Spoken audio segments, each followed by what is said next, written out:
आज की कहानी है समझदार जीवन साथी। 16 घंटे का लंबा और थकान भरा सफर तय करके सोनाली अपने छोटे भाई रोहन की शादी अटेंड कर 14 दिन बाद आज घर लौटी थी। अपने 3 साल के बेटे आरव को सोफे पर बैठाकर वह जैसे ही कमरे में जाने लगी, तभी सासू माँ सरला देवी ने आवाज लगाई, बहू अब जल्दी से खाना बना ले, तेरी दोनों नंदे रिया और स्मिता आ जा रही है। जो भी बना उनकी पसंद का ही बनाना, सारा सामान मंगवा लिया है।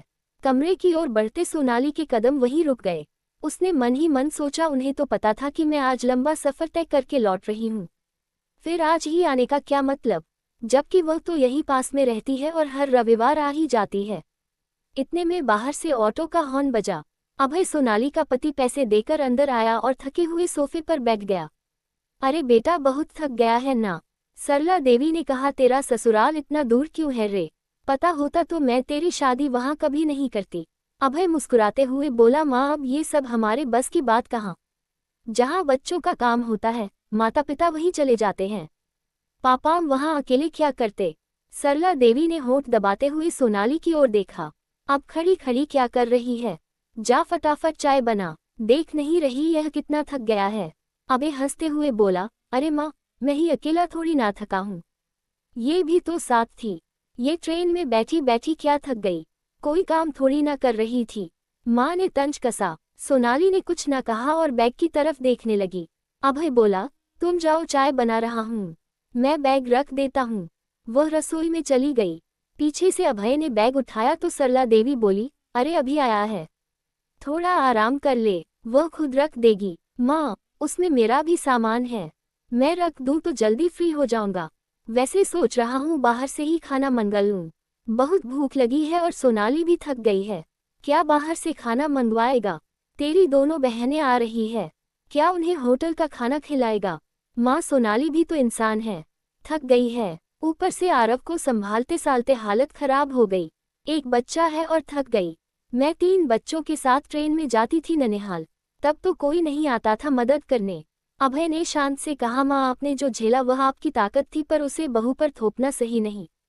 आपके साथ जो हुआ उसका बदला सोनाली से क्यों? तेरे पापा ने कभी जवाब नहीं दिया अपनी माँ को, और तू अपनी बीवी के लिए मुझसे बहस करता है। माँ, पापा और मैं अलग सोच रखते हैं, हर बात में तुलना क्यों? फिर उसने कहा, खैर दीदी आ रही है तो उन्हें भूखा नहीं छोड़ूंगा, लेकिन खाना मैं बाहर से ही मंगाऊंगा। सोनाली को भी आराम चाहिए, अगर बीमार पड़ी तो 3 दिन तक आप भी काम करेगी। इतना कहकर अभय ने ऑनलाइन खाना ऑर्डर कर दिया। सरला देवी तिलमिला गई। थोड़ी देर में रिया और स्मिता भी आ गई। सब हालचाल पूछ रहे थे, तभी डिलीवरी बॉय खाना लेकर आया।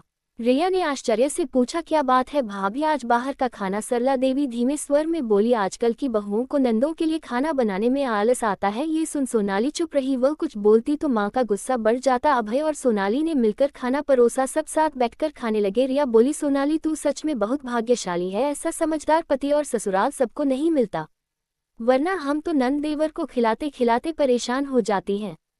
स्मिता भी मुस्कुराते हुए बोली, सही कह रही हो दीदी, हमारे पति तो कहते हैं खाना बना ही लो। सोनाली बस मुस्कुरा दी। अभय बोला, अरे माँ ये तो अच्छा है, मेरी बहनें एक ही घर में रहती है, नहीं तो इतना बड़ा परिवार कोई और संभालता क्यों? तेरी शादी में उन्होंने भागदौड़ नहीं की थी क्या? सरला देवी बोली, माँ मैं उनकी तारीफ ही कर रहा हूँ कि वे सब मिलजुल कर रहते हैं। खाना खा लेने के बाद स्मिता बोली, अरे भाभी तुम्हें तो ढेर सारी विदाई मिली होगी, दिखाओ ना क्या क्या मिला। रिया भी बोली, हाँ आज तो हम देखने ही आए हैं। सोनाली उन्हें कमरे में ले गई। सब परिवार वाले वहीं आ गए। उसने विदाई वाले बैग खोली। वाह, ये साड़ी तो कितनी सुंदर है, लगता है हाथ की कढ़ाई है।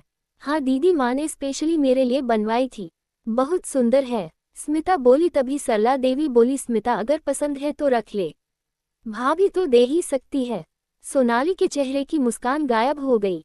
अभय तुरंत बोला, दीदी ऐसी ही साड़ी मैं दोनों को रक्षाबंधन पर धुला दूंगा, क्यों खर्च करेगा, यही दे देना। माँ बोली। रिया ने कहा, माँ ये तो सोनाली की मम्मी की दी हुई साड़ी है, हम कैसे ले सकते हैं? अभय ने कहा, सही कहा दीदी, क्यों नहीं ले सकती, भाभी की चीज पर नंद का हक होता है, तेरे पापा तो मेरी बहनों को दे देते थे। माँ, मैं आपकी तरह अपनी पत्नी से अन्याय नहीं कर सकता, आज तो आप अपने हक की बात कर लेगी। पर कल यही रवैया हमारे रिश्ते तोड़ देगा। अभय ने आगे कहा, सच बताए माँ, आप अपनी नंदों को अब कभी घर बुलाती हैं? सरला देवी झुंझुला गई। हाँ हाँ, अब तो बीवी के सामने बहनों को कौन पूछेगा। रिया बोली, माँ अबे गलत नहीं कह रहा, छोटी छोटी बातें ही रिश्तों में दरार लाती है। हम खुद बुआ जी से नहीं मिले सालों से, क्योंकि उन्होंने भी आपकी सास से वैसा ही किया था। ये सुन सरला देवी का चेहरा उतर गया और वे कमरे से चली गई। लेकिन अब रिया और स्मिता समझ चुकी थी कि मायका बनाए रखना है तो थोड़ी समझदारी और सीमाएं जरूरी है। कहानी खत्म हुई, लेकिन सबक यही रहा, रिश्ते बराबरी और समझ से चलते हैं, परंपराओं के बोझ से नहीं।